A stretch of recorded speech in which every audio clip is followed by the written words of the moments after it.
പട്ടയം നിന്ന് ഇറങ്ങുമെന്ന്. പട്ടയം നിന്ന് നേരെ ബാങ്കോക്കിലേക്ക് പോകുന്നത്. നല്ല മഴയാട്ടോ, മൈക്ക് വെച്ചില്ല, കൊച്ചിൻ്റെ വെക്കാം.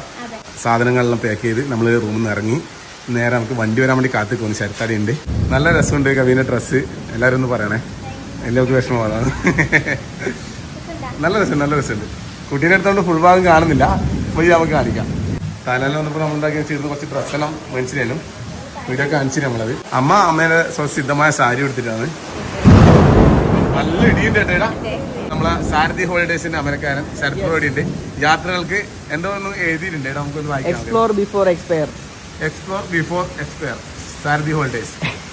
അതായത് നമ്മൾ ചാവുന്നതിന് മുമ്പ് എല്ലാ സ്ഥലവും കണ്ടിട്ട് ചാവുക. നെഗറ്റീവായിട്ട് എടുക്കുന്ന ആൾക്കാരുണ്ട്, പോസിറ്റീവായിട്ട് എടുക്കുന്ന ആൾക്കാരുണ്ട്. പക്ഷെ സത്യം ഇതാണ്, നമ്മളൊക്കെ എല്ലാ സ്ഥലവും കാണും അല്ലേ? അതാണ് മാക്സിമം വരുന്ന സ്ഥലത്തിൽ നമ്മൾ യാത്ര ചെയ്യും. അതെ, നമുക്ക് ഏറ്റവും കൂടുതൽ സന്തോഷം കിട്ടുന്ന എപ്പോഴും യാത്ര ചെയ്യുമ്പോഴാണ്. അപ്പോൾ നമുക്ക് ഒരു ജീവിതമേ ഉള്ളൂ. അത് തീരുന്നതിന് മുമ്പ് മാക്സിമം സ്ഥലങ്ങൾ കാണുക, സന്തോഷിക്കുക. അപ്പോൾ യാത്രകൾ എന്തെങ്കിലും ഉണ്ടെങ്കിൽ ഏത് സ്ഥലത്തേക്കായാലും സാരഥി ഹോളിഡേസിനെ ബന്ധപ്പെടാം. നമ്പറും കാര്യങ്ങളും ഞാൻ കമന്റ്സിൽ കൊടുക്കാം. ഇവരുടെ പേരെല്ലാം ചെല്ലപ്പേര് ചെറിയ പേരാട്ടാ. എല്ലാവരോടും യാത്ര പറഞ്ഞ്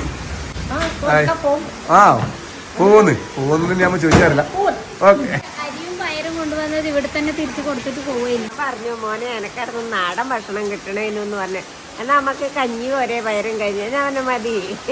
എന്റെ കുട്ടി പയറും അരിയെല്ലാം എടുത്തിട്ടാ വന്നിരുന്നു, വെക്കാനൊന്നും ആവില്ല. അപ്പൊ കിട്ടിയല്ലേ, അല്ലാതെ നല്ല നാടൻ ഭക്ഷണം കിട്ടിയില്ലേ? നമ്മുടെ വീട്ടിലെ 10 വർഷം കിട്ടിയത് നമുക്ക് ഇഷ്ടപ്പെട്ടില്ലേ കഞ്ഞിയും പയറും വെക്കാനായിട്ട് കഞ്ഞിയും പയറും എടുത്തിട്ട്